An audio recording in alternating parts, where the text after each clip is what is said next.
Hello, I'm Dek Cadet Amay Kinetim, and today we're going to tackle about the global divide, the global north and the global south, and how is the global divide developed. So, first slide. So, what have you noticed about the picture? About the two pictures? What are the comparisons, or what have you noticed? So, in Africa, there is a poor healthcare system, as well as the education, the transportation, and most importantly, the water collection, which is really essential, and it is a basic need for everyone.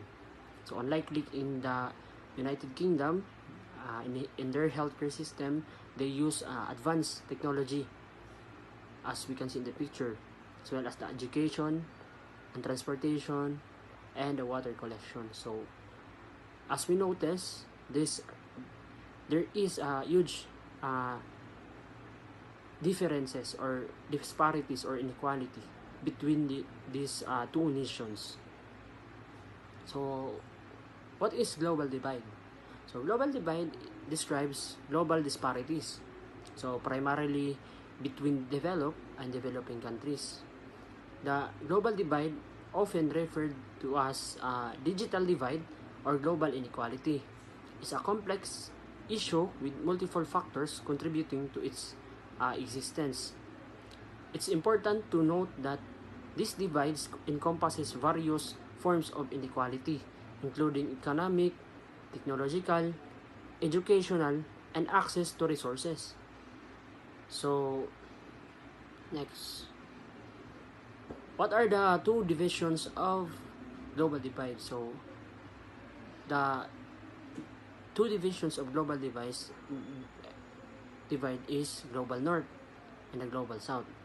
So, the global north refers to the developed societies of Europe and North America, which are characterized by established democracy, wealth, technological advancement, political stability, aging of population, zero population growth, and dominance of world trade politics rather. So global south. So in global north, this is the powerful countries, including America, Europe, China, Korea, Japan. So moving on, global south. So the global south is more than the extension of a metaphor of underdeveloped countries. So in general, it refers to the countries' interconnected histories of colonialism, so neo-imperialism, and different economic and social change, through which large inequalities in living standards, life expectancy, and access to resources are maintained. How did the global divide develop? So here are some factors that contributed to the global divide. So first is the historical factor, economic inequality, technological divide, education, geographic factors, political and institutional factors, cultural and social factors, globalization, access to healthcare, conflict and instabilities. So let's start with the historical factors. So the global divide has deep historical roots dating back to colonialism and imperialism. So European powers colonized and exploited many parts of the world, leaving a legacy of economic, social, and political inequality that persists to this day. So one good example for this is the Philippines, who has been colonized for more than 300 years by the Spaniards. So next is economic inequality. So the global economy is characterized by significant disparities between wealthy and impoverished countries.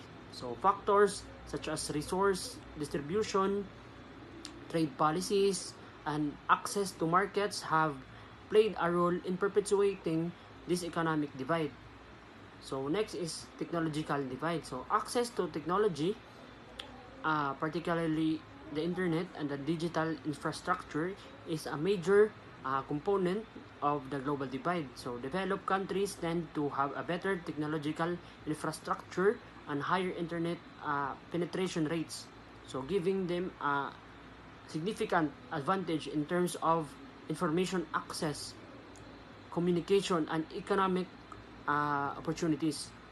So next is education. So education plays a crucial role in bridging or exacerbating the global divide.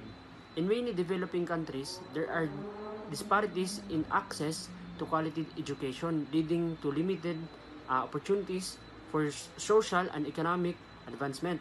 So next is the geographic factors. So geography can also contribute the divide. So some regions more prone to natural disasters, conflict, and environmental challenges, which can hinder development and exacerbate inequalities. So next is political and institutional factors. So corruption, weak governance, and political stability in some regions can hinder economic development and exacerbate inequality. In contrast, stable political institution and effective governance can promote economic growth and reduce inequality. So next is cultural and social factors. So cultural and social norms can impact the status and opportunities of various groups within a society. So contributing to inequality, discrimination based on race, gender, religion, and other factors can limit access to education. Like in the US, there is a discrimination between white people and black people, and also employment and social mobility. So next is globalization. So while globalization has a potential to reduce inequality by increasing trade and economic interdependence, it has also been criticized for exacerbating inequality when it benefits only a select few and exploits labor in low wage countries. So one example for this is BPO here in the Philippines. So business process outsourcing, or the BPO, or the call center, is based on America. So Americans look for low wage countries like in the Philippines so that they can benefit, that they will give a low salary amount for the Filipinos. So that's the term exploitation or exploited. Good day, sir. So I'm here to tackle about how did the global divide and develop. So the global divide into two phases, which is the global north and the global south. So I'm going to discuss about the global south. So the Brandt Report 1983 was published by a commission chaired by the former German Chancellor Willy Brandt. The report identified the South as geographical convenience based on the fact that most of the poor world lies south of latitude 30 degrees north, except Australia and New Zealand. The Brandt line, a definition from the 1980s dividing the world into the wealthy north and the poor south. The Brandt line is a visual depiction of the north-south divide proposed by West German Chancellor Willy Brandt in the 1980s in the report titled The North and South. A program for survival which was later known as the Brandt Report. This line divides the world at a latitude approximately 30 degrees north, passing between North and Central America, North Africa, and the Middle East, climbing north over China and Mongolia, but dipping south so as to include Australia and New Zealand in the rich north. The global south is made up of Africa, Latin America, and the Caribbean Pacific Islands, and the developing countries in Asia, including the Middle East. It generally sees home to Brazil, India, China, with Mexico, or large southern states in terms of land area and population. Most of the countries in the global south are characterized by low income, dense population, poor infrastructure, and often political or cultural marginalization. The south largely um, corresponds with the developing countries previously called Third World and Eastern World. The southern states are generally poorer developing countries with younger, more fragile democracy, heavily dependent on private sector export, and frequently share a history of past colonialism by northern states. Nevertheless, the divide between the North and the South is often challenged and said to be increasingly incompatible with reality. So the term Third World came into parlance in the second half of the 20th century. It originated in a 1952 article by Alfred Selby entitled Truce Mondes. Early definition of the Third World emphasized its exclusion from the East-West conflict of the Cold War, as well as the ex-colonial status and poverty the peoples it comprised. Efforts to mobilize the Third World as autonomous political entity were undertaken. The 1955 Bandung Conference was an early meeting of Third World states in which an alternative to alignment with either the Eastern or Western blocs was promoted. Following this, the first non-aligned summit was organized in 1961. Contemporaneously, a mood of economic criticism which separated the world economy into core or periphery was developed and given expression in a project for political reform which moved the terms North and South into the external political lexicon.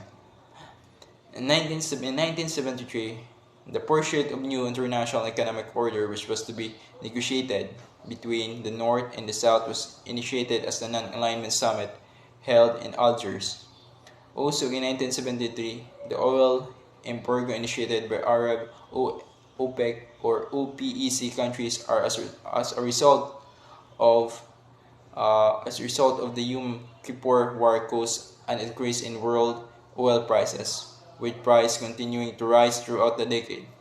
This contributed to a worldwide recession which resulted to industrialized nations increasingly um, economically protections policies and contributing less aid to less developed countries of the South. So, the low level of control it exercised over imports and export condemns the South to conform with the imperialist system. The South lack of development and high level of development of the North depends on equality between them and left the South source of raw material for developed countries.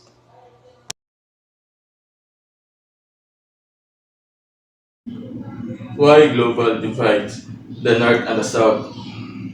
What is global North? The global North consists of the richest and most industrialized countries, which are mainly in the northern part of the world, also called as First World or Developed World. The following are countries that belongs to the global North: America, Europe, Australia, Canada, South Korea, and Japan. Global North and the South map. This green is the North and the red is the South.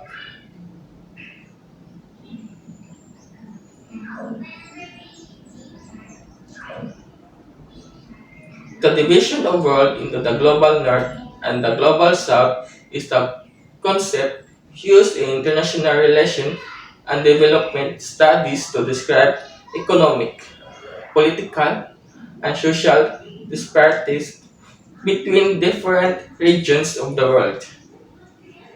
Several factors contribute to these divisions are following: historical colonialism, economic disparities, global trade, political power and influence, technological innovation, geopolitical conflicts, debt, and economic dependency. Environmental challenges. It's it's important to note that divisions between global north and global south is not fixed, and there are exceptions and variation which is category, additional effort, and are continually made to address these disparities through international development programs, aid, and policy initiative. Not the less.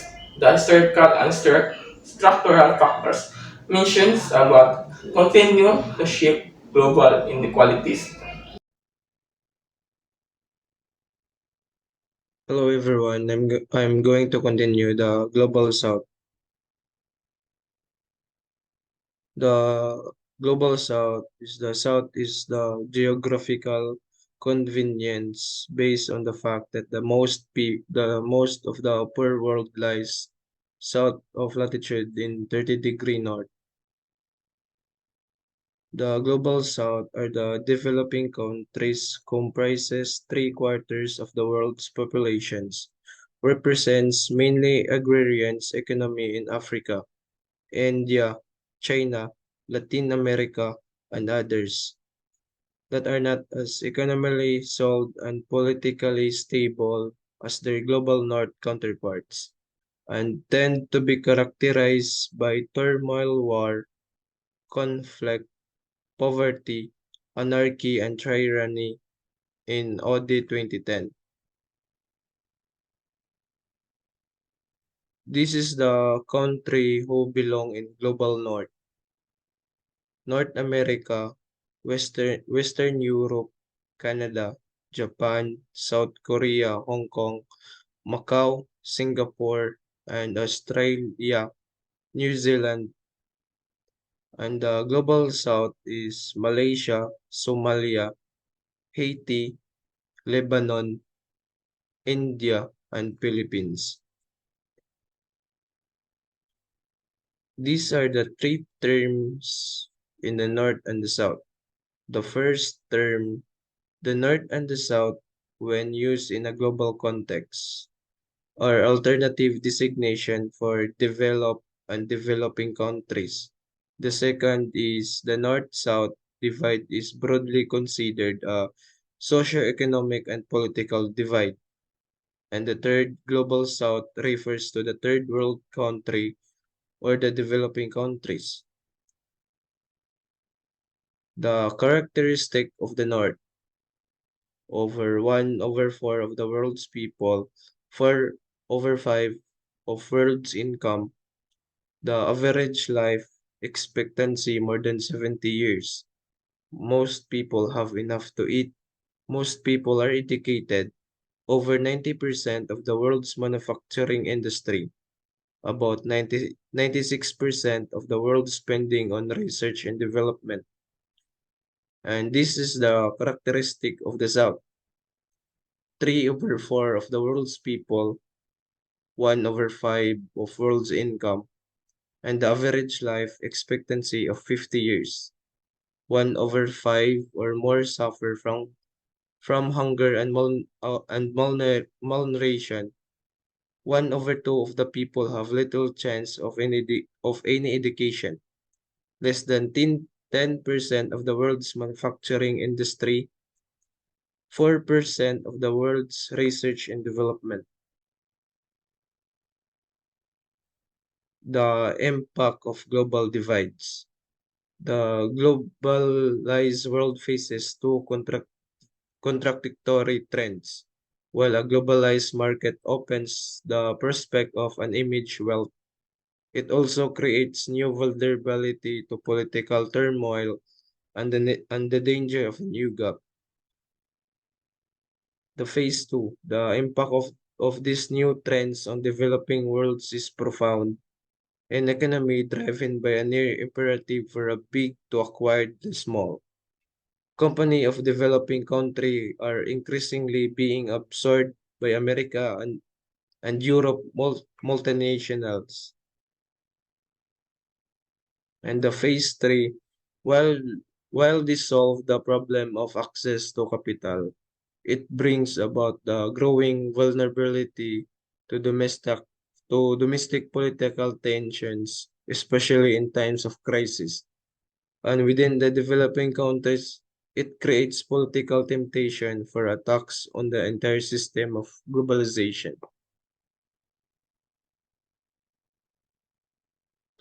Closing the gap, the North Divide is being criticized for being a way of segregating people and along economic lines and is seen as a factor of the widening gap between developed and developing economies. The UN has developed a program dedicated to narrowing the divide through its Millennium Development Goals. This includes improving education and health care, promoting gender equality, and ensuring the environmental sustainability. That's all. Thank you. Global South. Global South is a more contemporary term that emerged in response to the limitation and negative connotation of Third World. It is used to refer to countries located in the Southern Hemisphere, primarily in Africa, Latin America, Asia, and Oceania. The term Global South acknowledges that these countries share common challenges related to economic development, poverty, and issues like access to healthcare and education. It is also emphasizes the historical experiences of colonization and imperialism. In summary, while both terms refer to countries facing economic and social challenges, Third World is its origin in the Cold War geopolitical context, whereas Global South is more modern and inclusive that focuses on geographical location and shared development issues. Many refer to Global South to avoid the negative connotation associated with Third World. Good day, sir. This is the cadet Paris Javamar V. Paris, and the terms Third World and Global South are often used interchangeably, but they have different historical and conceptual origins. Let's say, for example, we have here Third World. The term Third World was originally coined during the Cold War to describe countries that were not aligned with either the Western Bloc or the Eastern Bloc, which is led by Soviet Union and its allies, and for the Western Bloc, led by the United States and its allies too. And these countries were often characterized by their non-alignment and struggle for independence for colonial rule. Over time, the Third World came to be associated with countries that face economic and social challenges, including poverty, underdevelopment,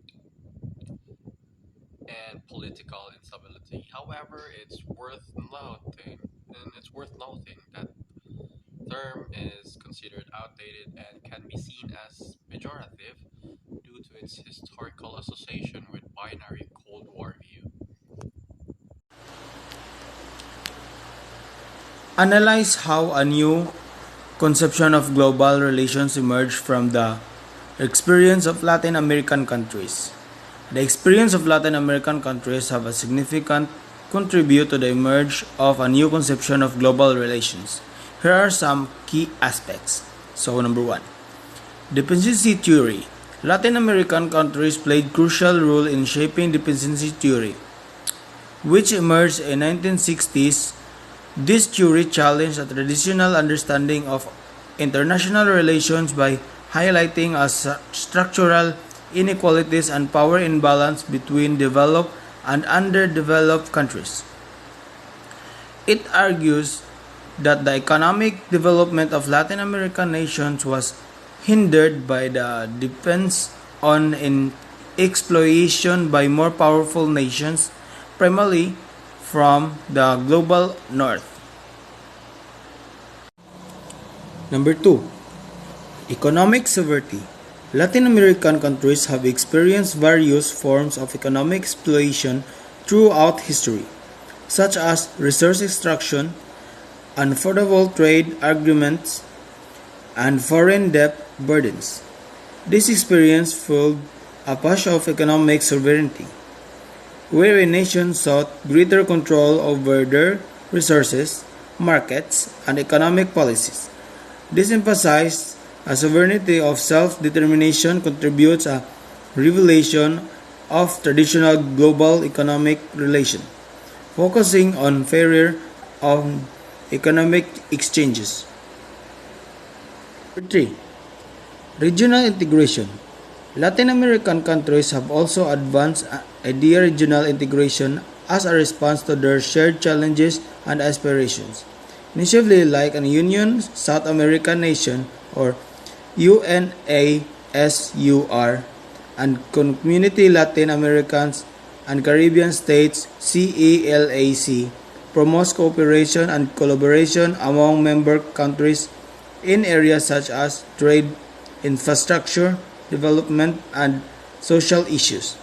This new conception of global relations prioritizes regional solidarity and collect actions seeking to strengthen the bargaining power of member states. Assertion of cultural identity.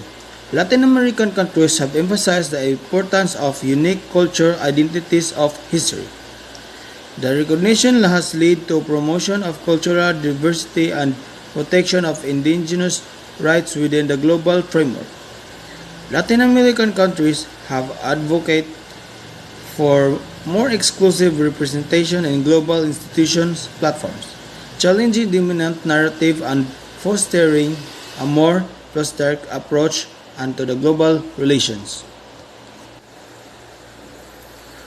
Overall, Latin American countries' experience have fostered a new concept of global relations that emphasize quality, economic severity, regional integration, cultural identity, and the pursuit and more suitable development models.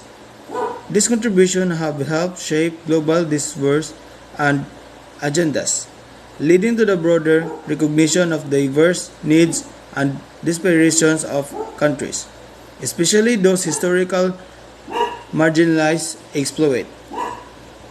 Thank you. Differentiate Global South and Third World. The terms Global South and Third World were historically used to describe similar concepts, but they have evolved and acquired different meanings over time. Here's how they can be understood today. Global South. The term Global South refers to the group of countries that are primarily located in the Southern Hemisphere and generally have lower levels of economic development compared to the countries in the Northern Hemisphere or Global North. The Global South includes regions such as Africa, Latin America, the Caribbean, Asia excluding Japan, and Oceania.